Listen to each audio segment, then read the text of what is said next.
39वां अध्याय। श्री कृष्ण बलराम का मथुरागमन। श्री सुखदेव जी कहते हैं, भगवान श्री कृष्ण और बलराम जी ने अक्रूर जी का भली भांति सम्मान किया। वे आराम से पलंग पर बैठ गए। उन्होंने मार्ग में जो जो अभिलाषाएं की थी वे सब पूरी हो गईं। परीक्षित, लक्ष्मी के आश्रय स्थान भगवान श्री कृष्ण के प्रसन्न होने पर ऐसी कौन सी वस्तु है जो प्राप्त नहीं हो सकती। फिर भी भगवान के परम प्रेमी भक्तजन किसी भी वस्तु की कामना नहीं करते। देवकी नंदन भगवान श्री कृष्ण ने सायंकाल का भोजन करने के बाद अक्रूर जी के पास जाकर अपने स्वजन संबंधियों के साथ कंस के व्यवहार और उसके अगले कार्यक्रम के संबंध में पूछा।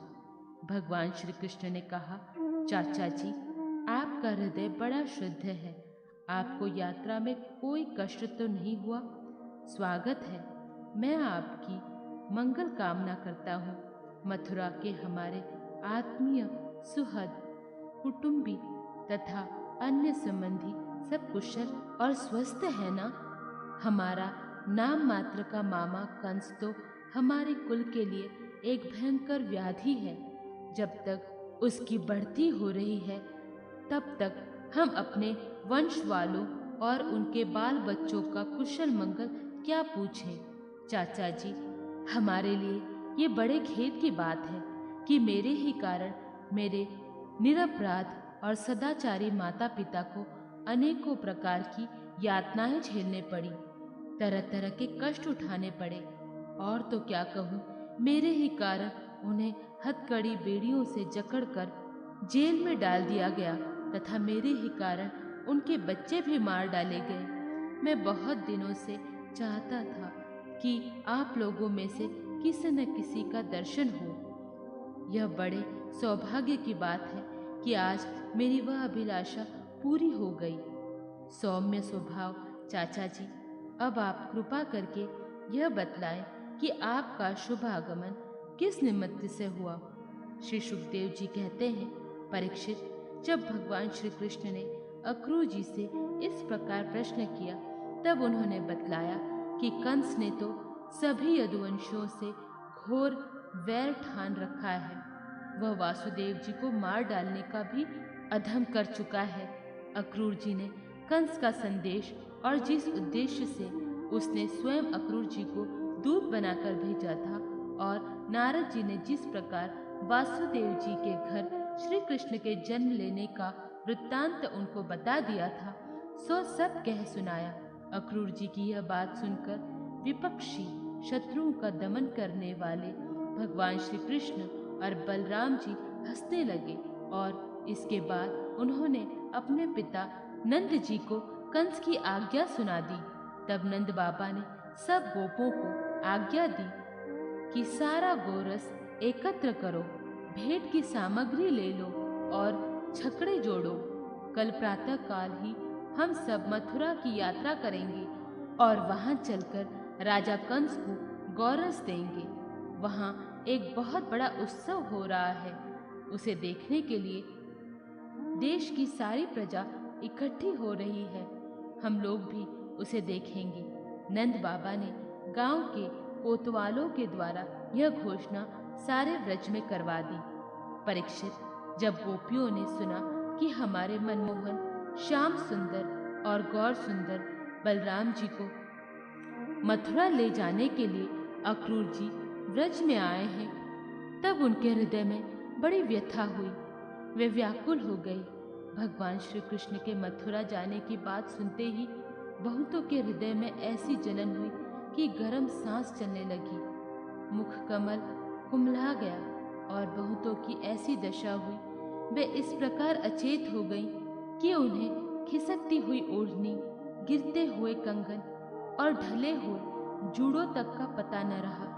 भगवान के स्वरूप का ध्यान आते ही बहुत सी गोपियों की चित्त वृत्तियां सर्वथा निवृत्त हो गई, मानो वे समाधिस्थ आत्मा में स्थित हो गई हो और उन्हें अपने शरीर और संसार का कुछ ध्यान ही न रहा। बहुत सी गोपियों के सामने भगवान श्री कृष्ण का प्रेम, उनकी मंद मंद मुस्कान और हृदय को स्पर्श करने वाली विचित्र पदों से युक्त मधुर वाणी नाचने लगी। वे उसमें तल्लीन हो गई, मोहित हो गई। गोपियां मन ही मन भगवान की लटकीली चाल, भावभंगी, प्रेम भरी मुस्कान, चितवन, सारे शोकों को मिटा देने वाली ठिठोलियां तथा उदारता भरी लीलाओं का चिंतन करने लगी और उनके विरह के भय से कातर हो गई। उनका हृदय, उनका जीवन, सब कुछ भावना के प्रति समर्पित था। उनकी आंखों से आंसू बह रहे थे। वे झुंड की झुंड इकट्ठी होकर इस प्रकार कहने लगी। गोपियों ने कहा, धन्य हो विधाता, तुम सब कुछ विधान तो करते हो, परंतु तुम्हारे हृदय में दया का लेश भी नहीं है। पहले तो तुम सौहार्द और प्रेम से जगत के प्राणियों को एक दूसरे के साथ जोड़ देते हो, उन्हें आपस में एक कर देते हो, मिला देते हो, परंतु अभी उनकी आशा अभिलाषाएं पूरी भी नहीं हो पाती। वे तृप्त भी नहीं हो पाते कि तुम उन्हें व्यर्थ ही अलग अलग कर देते हो। सच है, तुम्हारा यह खिलवाड़ बच्चों के खेल की तरह व्यर्थ ही है। यह कितने दुख की बात है विधाता, तुमने पहले हमें प्रेम का वितरण करने वाले श्याम सुंदर का मुख कमल दिखलाया। कितना सुंदर है वह। काले काले घुंघराले बाल कपोलों पर झलक रहे हैं। मरकत मणि से चिकने सुसिग्न कपोल और तोते की चोंच सी सुंदर नासिका तथा अधरों पर मंद मंद मुस्कान की सुंदर रेखा जो सारे शोकों को तत्क्षण भगा देती है।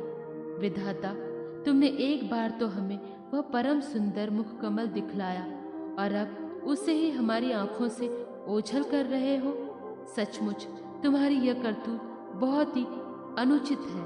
हम जानती हैं इसमें अक्रूर का दोष नहीं है, यह तो साफ तुम्हारी क्रूरता है। वास्तव में तुम ही अक्रूर के नाम से यहाँ आए हो और अपनी ही दी हुई आंखें तुम हमसे मूर्ख की भांति छीन रहे हो।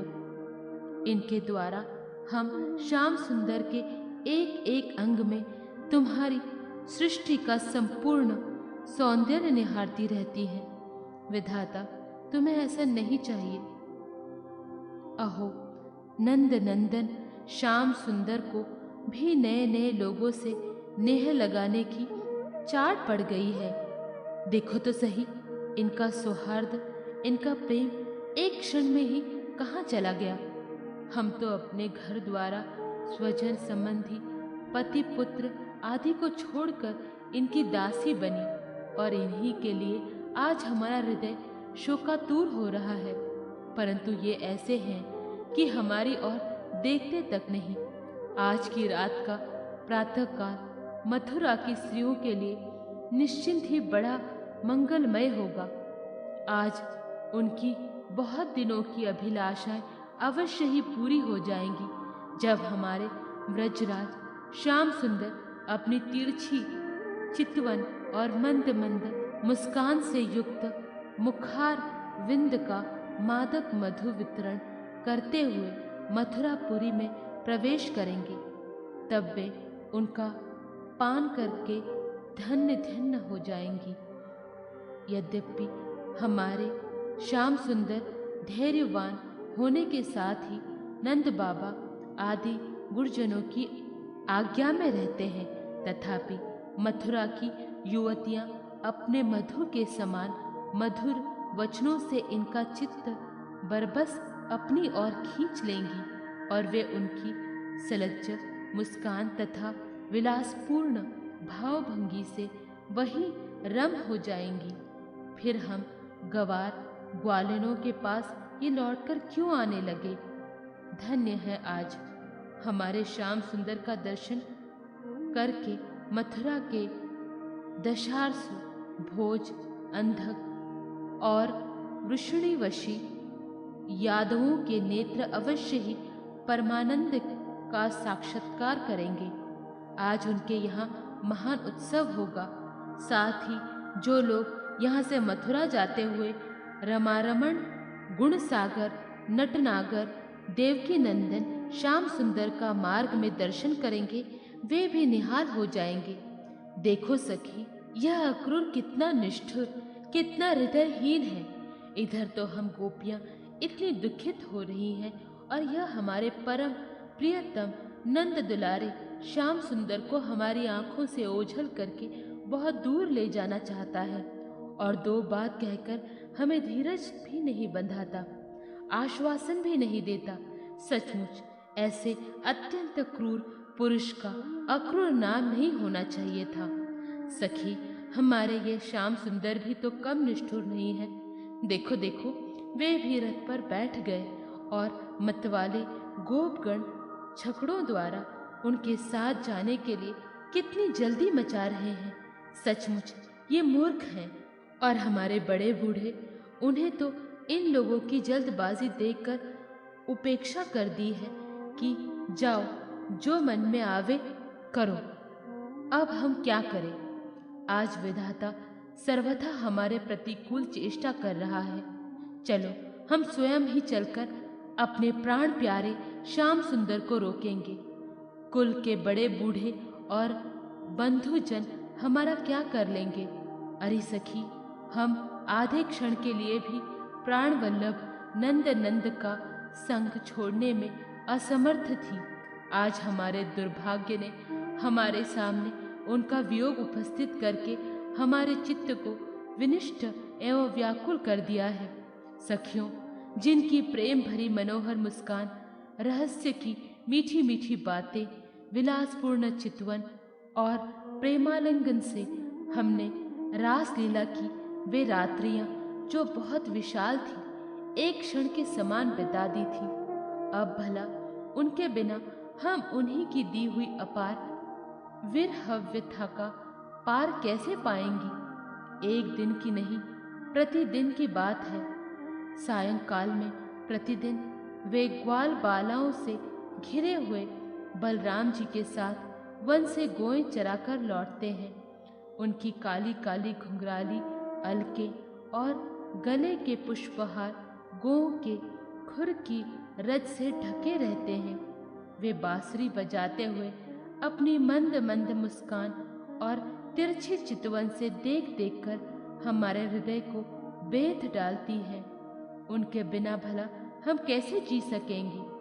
श्री सुखदेव जी कहते हैं, परीक्षित, गोपियां वाणी से तो इस प्रकार कह रही थी, परंतु उनका एक एक मनोभाव भगवान श्री कृष्ण का स्पर्श, उनका आलिंगन कर रहा था।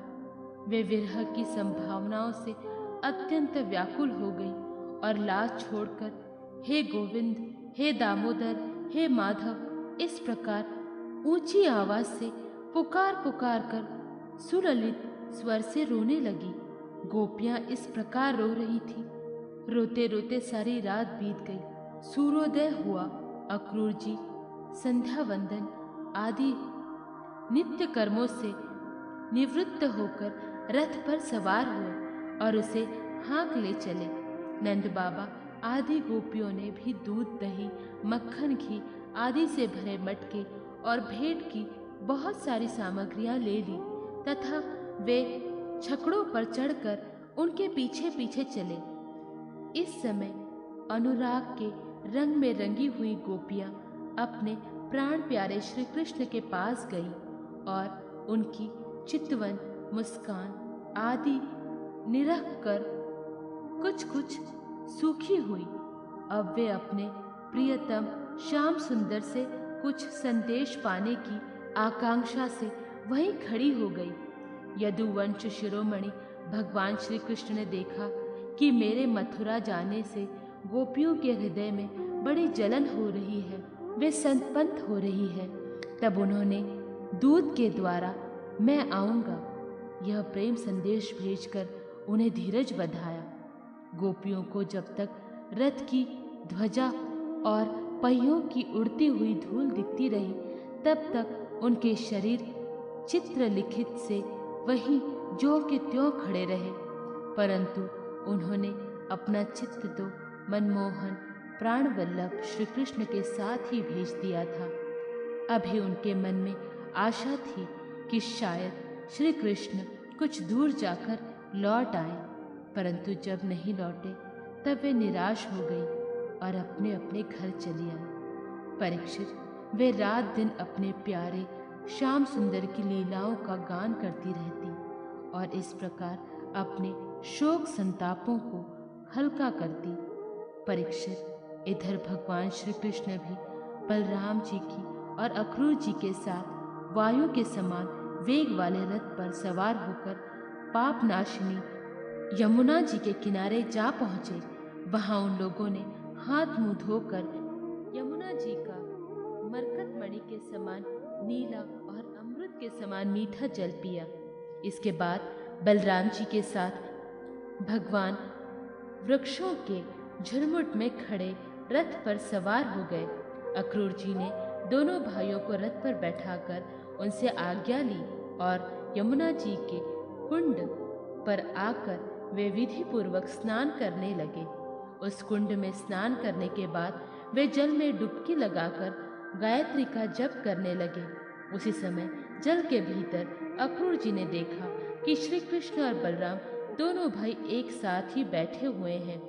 अब उनके मन में यह शंका हुई कि वासुदेव जी के पुत्रों को तो मैं रथ पर बैठा आया हूँ, अब वे यहाँ जल में कैसे आ गए? जब यहाँ है तो शायद रथ पर नहीं होंगे। ऐसा सोचकर उन्होंने सिर बाहर निकालकर देखा, वे उस रथ पर भी पूर्वभूत बैठे हुए थे। उन्होंने ये सोचकर कि मैंने उन्हें जो जल में देखा था वह भ्रम ही रहा होगा, फिर डुबकी लगाई, परंतु फिर उन्होंने वहां भी देखा कि साक्षात आनंद देव श्री शेष जी विराजमान हैं और सिद्ध, चारण, गंधर्व एवं असुर अपने अपने सिर झुकाकर उनकी स्तुति कर रहे हैं। शेष जी के 1000 सिर हैं और प्रत्येक फण पर मुकुट सुशोभित हैं। कमल नयन के समान उज्ज्वल शरीर पर नीलांबर धारण किए हुए हैं और उनकी ऐसी शोभा हो रही है मानो सहस्त्र निखरों से युक्त श्वेतगिरी कैलाश शोभायमान हो। अक्रूर जी ने देखा कि शेष जी की गोद में श्याम मेघ के समान घनश्याम विराजमान हो रहे हैं। वे रेशमी पीतांबर पहने हुए हैं, बड़ी ही शांत चतुर्भुज मूर्ति है और कमल के रक्त दल के समान रत्नारे नेत्र हैं। उनका वदन बड़ा ही मनोहर और प्रसन्नता का सदन है। उनका मधुर हास्य और चारु चितवन चित्त को चुराए लेती है। भौएं सुंदर और नासिका तनिक ऊंची तथा बड़ी ही सुघड़ है। सुंदर कान, कपोल और लाल लाल अधरों की छटा निराली ही है। बाहें घुटनों तक लंबी और हष्ट पुष्ट है। कंधे ऊंचे और वक्षस्थल लक्ष्मी जी का आश्रय स्थान है। शंख के समान उतार चढ़ाव वाला सुडोल गला, गहरी नाभि और त्रिवली युक्त उदर पीपल के पत्ते के समान शोभायमान है। स्थूल कटि प्रदेश और नितंब हाथी की सुडोल के समान जांघें, सुंदर घुटने एवं पिंडलियां हैं।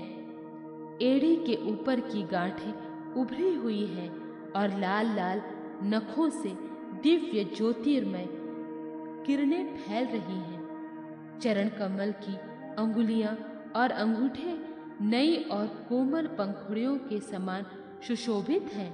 अत्यंत बहुमूल्य मणियों से जड़ा हुआ मुकुट, कड़े, बाजूबंद, करधनी, हार, नुपुर और कुंडलों से तथा यज्ञोपवीतों से वह दिव्य मूर्ति अंगकृत हो रही है।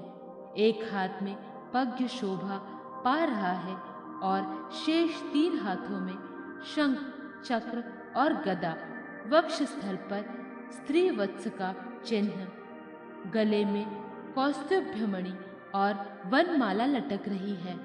नंद सुनंद आदि पौषर्ध अपने स्वामी सनकादि परमहर्षि परब्रह्म ब्रह्मा, महादेव आदि देवता, सर्वेश्वर, मरीचि आदि 9 ब्राह्मण, प्रजापति और प्रहलाद, नारद आदि भगवान के परम प्रेमी भक्त तथा 8 वसु अपने परम प्रियतम भगवान समझकर भिन्न भिन्न भावों के अनुसार निर्दोष वेदवाणी से भगवान की स्तुति कर रहे हैं।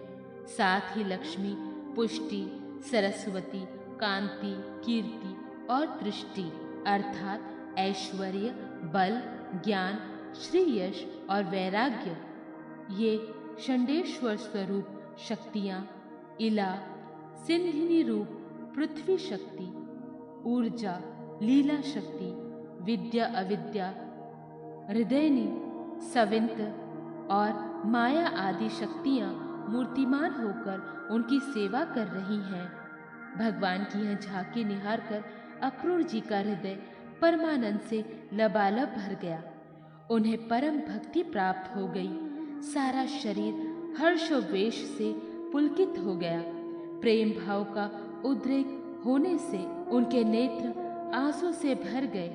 अब अक्रूर जी ने अपना साहस बटोरकर भगवान के चरणों में सिर रखकर प्रणाम किया और वे उसके बाद हाथ जोड़कर बड़ी सावधानी से धीरे धीरे गदगद स्वर से भगवान की स्तुति करने लगे।